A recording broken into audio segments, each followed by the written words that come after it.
කුලී නිවස කතාවේ දෙවැනි කොටස.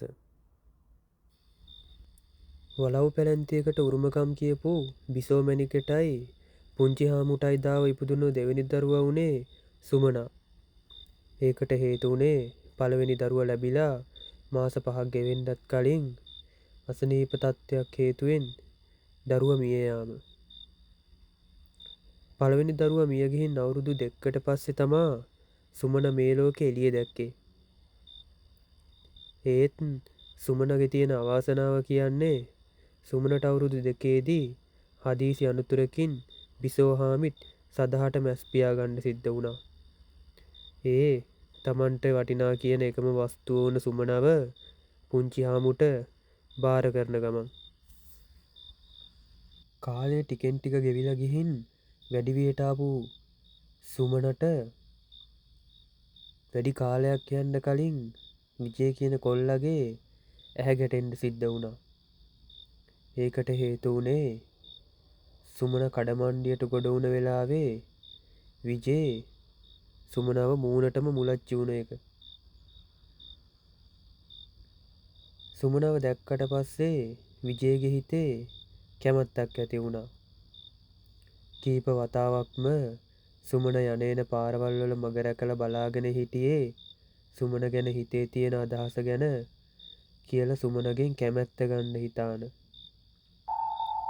කීප වතාවක්ම සුමනට මේ ගැන කීවත් සුමන ඒකට කැමති නැති වුණේ සුමනගේ තාත්තා එහෙමත් නැත්තම් පුංචි හාමු මේ දේවල් දැනගත්තොත් විජේට යහතින් නම් ඉන්න දෙන්නේ නැහැ කියලා හොඳ හැටි දන්න කාරණාවක් හන්දා.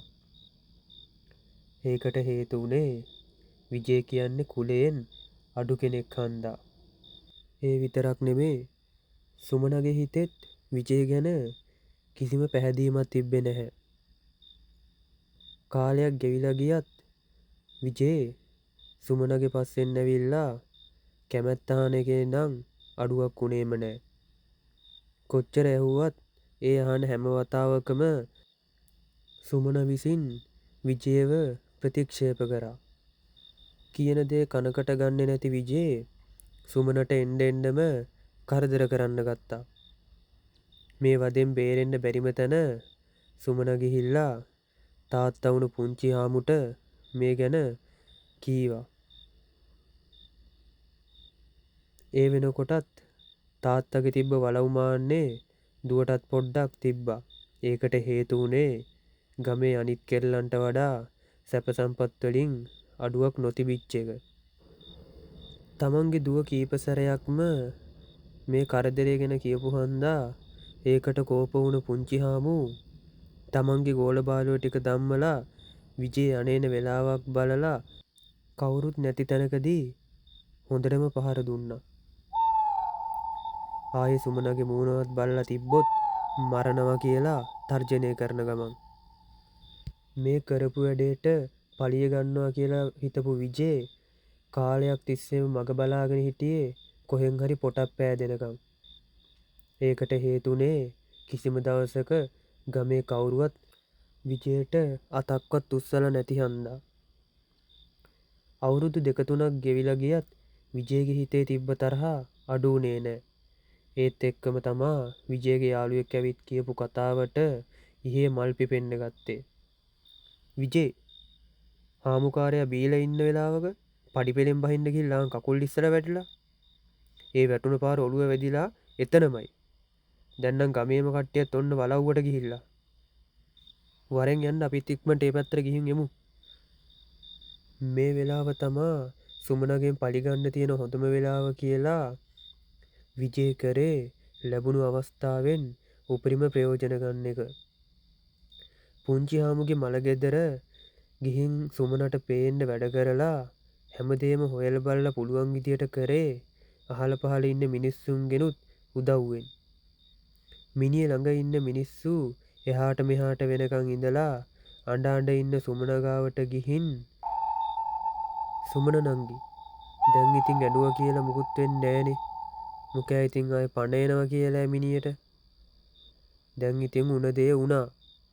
හිත හදාගන්න තියෙන්නේ. එහෙම කියලා සුමන ළඟින්ම බිත්තියට හේතු වුණේ සුමනගේ හිතේ අනුකම්පාවක් ඇති කරන අදහසින්. හිතුවේවත් නැති විදිහට සුමන විජයගේ කර උඩින් ඔළුව තියාගත්තේ තාත්තා නැති වුණ දුකට කර කියාගන්න දෙයක් නැතිම තැන. කිසිම වෙනසක් පෙන්වන්නේ නැතිව සුමනගේ ඔළුව අත ගෑවේ මොන දේ වුණත් මං ඔයාට ඉන්නවා කියන අදහසින්. මලගෙදර වැඩ කටයුතු ඉවර වෙනකම්ම සුමනගේ ළඟින් ඉඳලා අඩුපාඩුවක් නැතුව හැමදේම හොයලා බලලා කරේ සුමනගේ හිතේ විශ්වාසයක් ඇති කරන්න කියලා හිතාගෙන.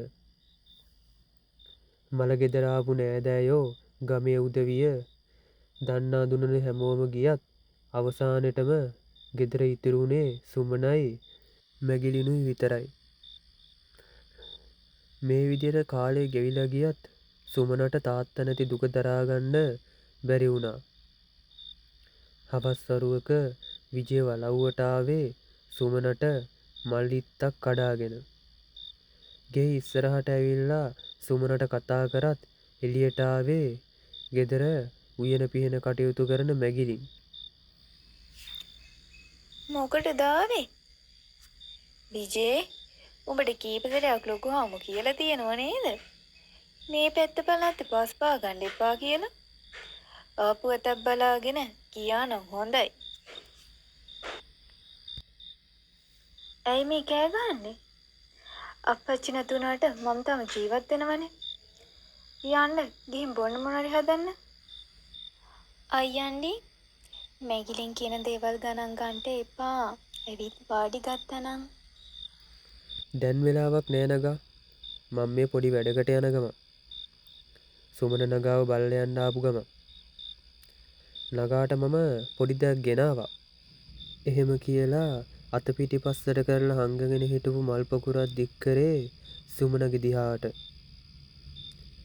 ඒක දැකලා මූණේ ඇඳුණු ලාවට පොඩි හීන් හිනාවක් ඇඳෙන ගමන් එක පයින්ම මල් පොකුර අරන් පපුවට තුරුළු කරගත්තේ හිතට දැනුණු සතුටට.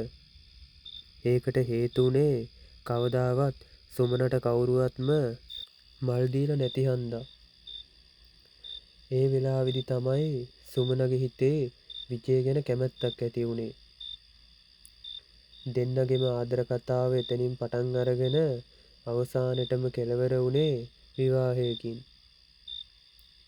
සුමන දැනගෙන හිටියේ නැහැ විජයගේ හිතේ තියෙන්නේ ආදරයක් නෙවෙයි කියලා. ඒ වෙනකොටත් විජයට වෙන සම්බන්ධයක් සෑහෙන කාලෙක ඉඳන් තිබ්බා. හැබැයි ඒ ගැන සුමන හාන් කවිස්සයක්වත් දැනගෙන හිටියේ නැහැ. කාලයක් ගෙවිලා යද්දී සුමනට අයිති සේරම දේපල ටික ලියාගන්න විජයට පුළුවන් වුණා. සුමනගේ හැමදේම උනේ විජේ. ඒ හන්දා හිතේ කිසි සැකයක් නැතිව සේරම දේපල විජයගේ නමට ලියලා දැම්මා. දේපල වලට වඩා විජේව සුමනට ගොඩක් වටින හන්දා. සුමනගේ නරකම කාලේ පටන් ගත්තේ එදයින් පස්සේ. එන්න එන්නම විජයගේ හැසිරීම රටාව වෙනස් වෙන්න ගත්තා. මුලදී ලොකුවට අවුලක් නැති වුණත් දවස් ගෙවෙන්න සුමනට සැලකුවේ වැඩකාරියෙක් ගානට. ඒ හැමදේම ඉවසගෙන හිටියේ සුමනට යන්න එන්න කියලා තැනක් ඉතුරු වෙලා නැති හන්දා. විජය එක්ක විවාහ වුණෙත් නෑදෑයන්ගෙනුත් දැඩි අකමැත්තෙන්. ඒ හින්දා නෑදෑයෙක්වත් ගෙදර පැත්ත පළාතෙවත් ආවේ නෑ. කොච්චර ඉවසුවත් හැමදාම රෑට බැනුම් අහලා ගුටි කන එක සුමනට දරාගන්න බැරි වුණා. ඒකට හේතු වුණේ හරියමං කෑමක් බීමක් නැතිව ගෙදර වැඩ කරන්න සිද්ධ වුණ එක. ඇඟේ පතේ හයියක් නැතිව වැඩ කරන එක සෑහෙන්න අමාරු වුණා. හැමදාම රෑට බීගෙන ඇවිල්ලා බනින්නයි ගහන්නයි තියාගත්තට පස්සේ ඒ හැම දෙයක්ම ඉවසලා හිටියත් හැමදාම මේක කරන්න බැරි හන්දා සුමන තීරණය කරේ ගෙදරින් යන්න. ඒත් පස්සේ මතක් වෙන්නේ ගෙදරින් කොහේ කියලා යන්නද කියලා.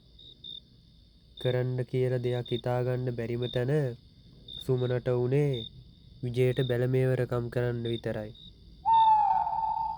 වලව්වේ වැඩට හිටපු අයවලුත් පිටමං කරේ වැඩේට කවුරුවත් බාධා වෙනවට විජය කැමති නැති හන්දා. ඔය අතරේ තමා සුමනව කාමරයකට දාලා හිර කරේ. ගෙදරටවත් කවුරුවත් ආව ගියේ නැති හන්දා විජයට ඒ ගැන බයක් තිබ්බේ නෑ. සුමනට කෑමකට කියලා හම්බ වුණේ ඉතුරු වුණ දංකුඩ ටිකක් විතරයි. දවසින් දවස බඩගින්න දරාගන්න බැරිව කෑ ගහන්න ගත්තත් කාටවත්ම ඇහුනේ නැත්තේ ගේ තිබ්බේ අක්කර ගානක් මැද්දට වෙන්න. වලව් ඉඩමක් හන්දා ගෙවල් ළඟපාතකවත් තිබ්බේ නෑ. සුමනට සිද්ධ වුණේ වැටිච්ච තැනම වැටිලා ඉන්න විතරයි. දවසින් දවස ගෙවිලා ගියත් දංකුඩ ටිකක් තියා වතුර පොදක්වත් නැතිව බඩගින්නේම ඉන්න සිද්ධ වුණා. බඩගින්න දරාගන්න බැරිම තැන කොච්චර කෑ ගහලා කණ්ඩ මොනවා හරි ඉල්ලුවත් විජේ සතේකටවත් මායිම් නොකර දොර එහා පැත්තට වෙලා hina වෙන්න ගත්තා. අවසානෙට සිද්ධ වුණේ කන්න කිසිම කෑමක් නැතිව බල්ලෙක් ගානට විඳවලා මැරෙන්න උන එක.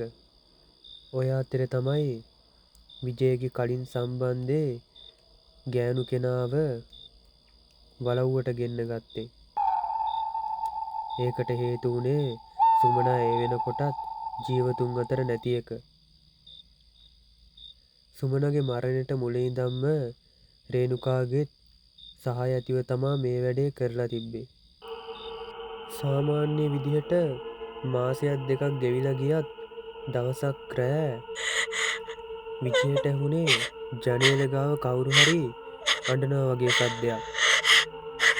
එකපාරටම ඇහිලා නැතිව ගියේ ඒ සද්දේ මොකද්ද කියලා බලන්න ජනේලය ඇරලා බැලුවත් කිසිම දෙයක් පේන්න තිබ්බේ නෑ.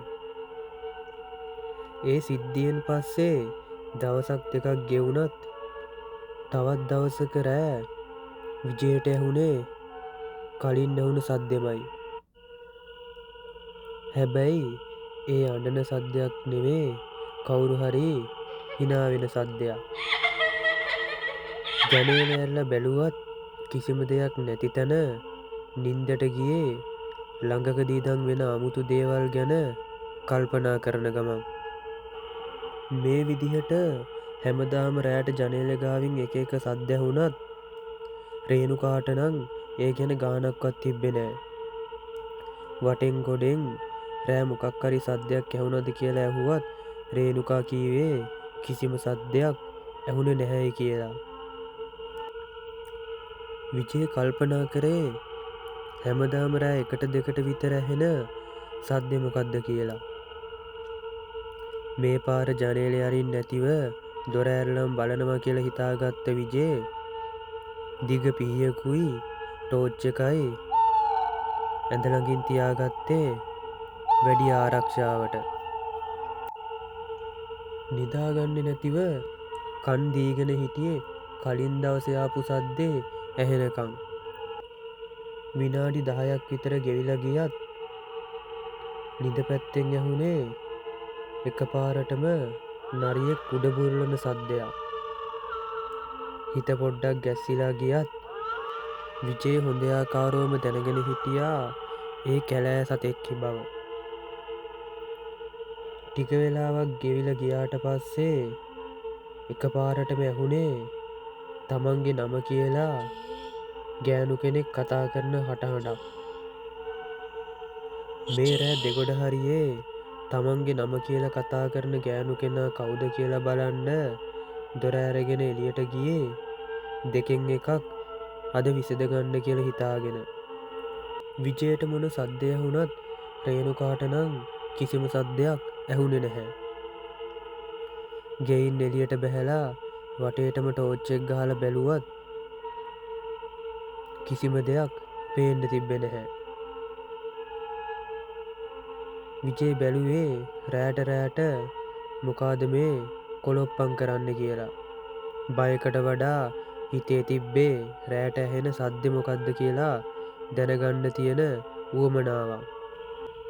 ඒත් එක්කම ඇහුනේ ගෙදර දොර ඉස්සරහෙන් කවුරු හරි උගුර පාදන හඬක්. විජේ වෙනකොටත් හිටියේ දොරට පිටුපාලා. රේණුකා, ඔයා මොකද මේ රෑ හැරගෙන කරන්නේ? ඔයා දොර අරින සද්දෙට හැරුනේ.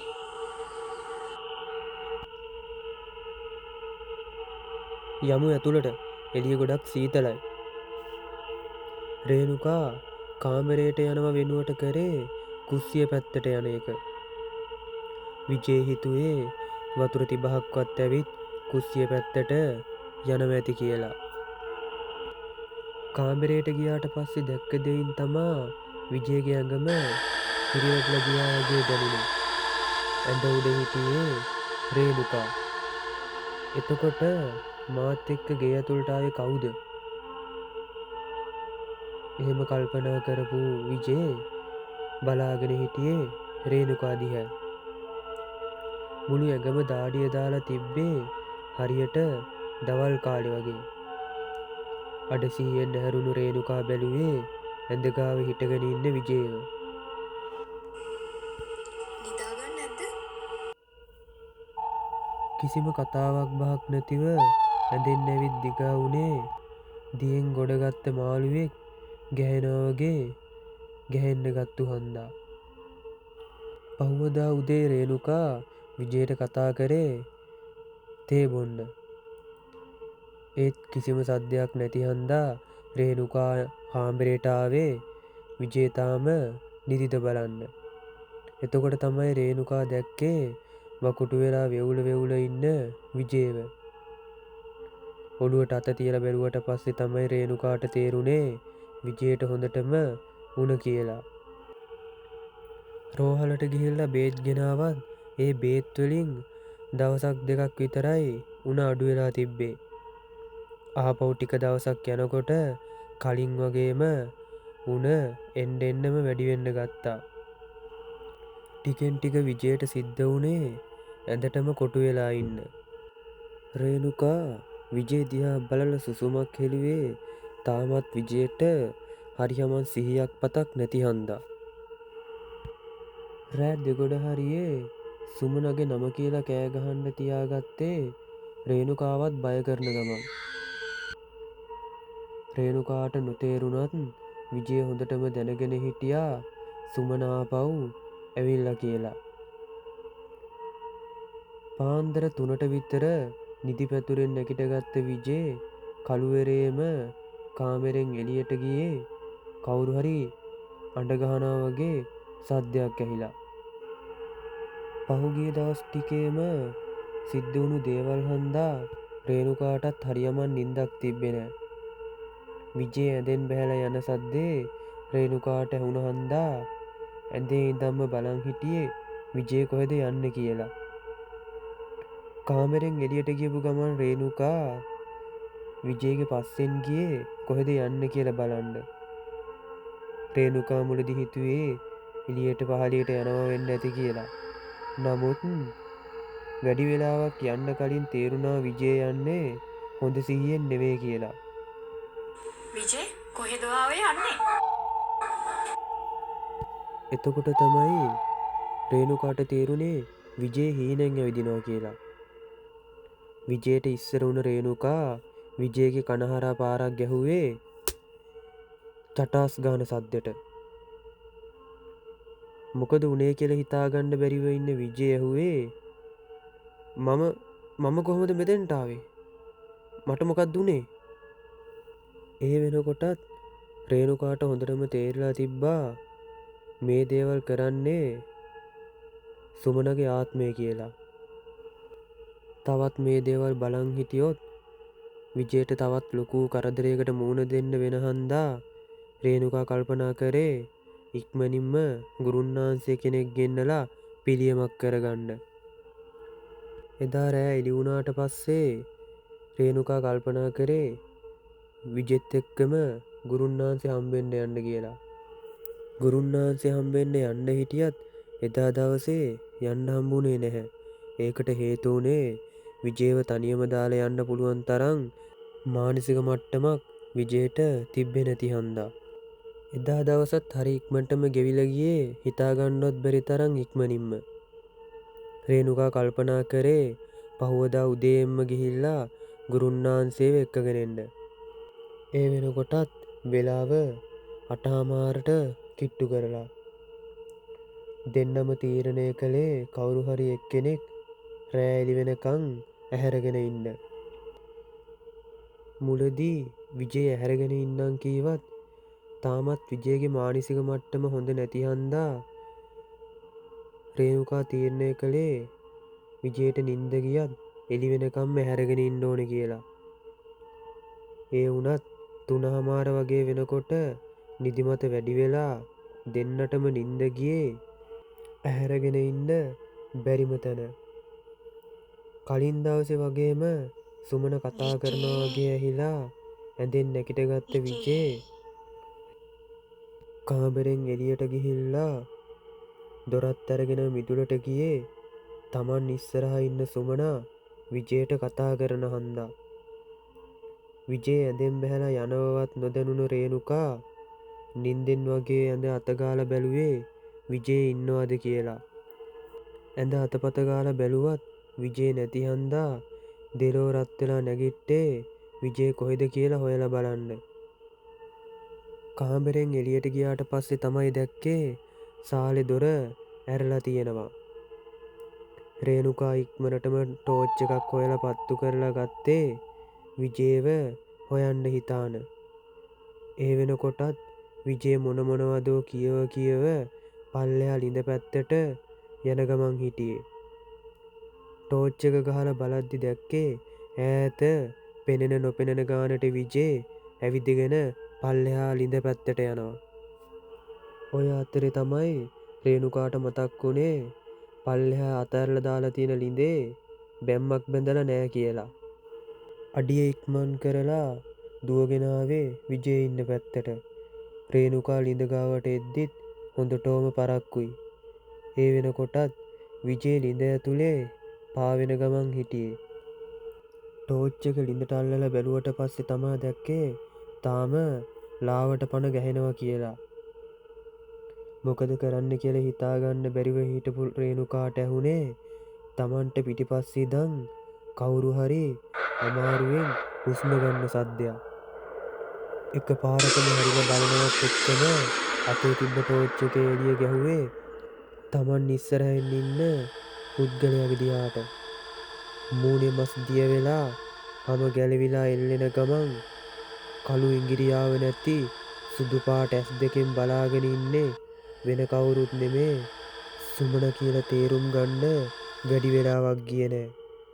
නහය කඩාගෙන යන කුණු ගඳක් එක්ක කට දෙපැත්තෙන් වැටෙන කුණු ලේ ගඳත් එක්ක ඔක්කාරයට ආවත් ඒත් එක්කම අත් දෙක ඉස්සරහට දාගෙන ආව සුමනා වියරු හිනාවක් දැම්මේ රේණුකාව අන්තෙටම බය කරවන ගමන්.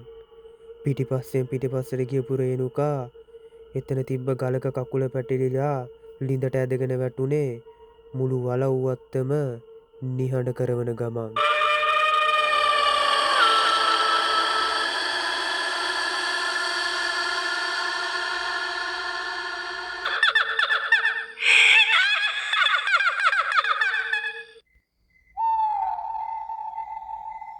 මගේ කෙල්ලෝ මේකෙන් බේරලා දෙන්න ගුරුන්නාන්සේ.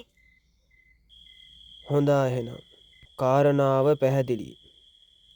දැන් මේ දේවල් සිද්ධ වෙලා ආවරයි. කියමු බලන්න එහෙනම් මේ දරවිගෙන් අහකට යනවද නැද්ද කියලා. මම යන්නේ. මම මේ අවසාන වතාවට අහන්නේ. නොගියොත් මට සිද්ධ වෙනවා නූලකට ගැට ගහලා හිර කරන්න. හොඳයි. මම යන්නම්. මම යන්නම්. එහෙම නිකන් හරියන්නේ නැහැ. ගම්බාර දෙවියන් සත්ත්ව කරලා දිවුරන්න ඕනේ මම යනවා කියලා. මිම්මත්තට ආයේ මේ දැරිවිට කරදරයක් එහෙම කරන්නේ නැහැ කියලා. මම දිවුරන්නම්. ගම්බාර සිද්ධ සූනියන් දෙවියන් සත්ත කරලා දෙහි කපලා සචිනිගේ ඇඟට වැහිලා හිටපු අමනුෂ්‍යයත් එලවලා දැම්මේ හැමෝටම යහපතක් වෙන විදිහට. ඔන්න එහෙනම් මගේ වැඩේ ඉවරයි. මහත්තයලා එහෙනම් සතියක් යන්න කලින් ඔය දැන් ඉන්නවා කියන ගෙදරින් අයින් වෙලා ගියා නම් හොඳයි. සුමනව හිර කරලා බෝතල් වලට දාලා වැඩක් නැහැ. සුමන ඉන්නේ සුමනගේ තැන. යන්න ඕනේ කියලා හිතුණු දවසක සුමන උතනින් අයින් වෙලා යයි. මතක ඇතුව ඊළඟ පාරවත් හොඳට හොයලා බලලා එහෙම ගෙවල් ගත්තොත් හොඳයි.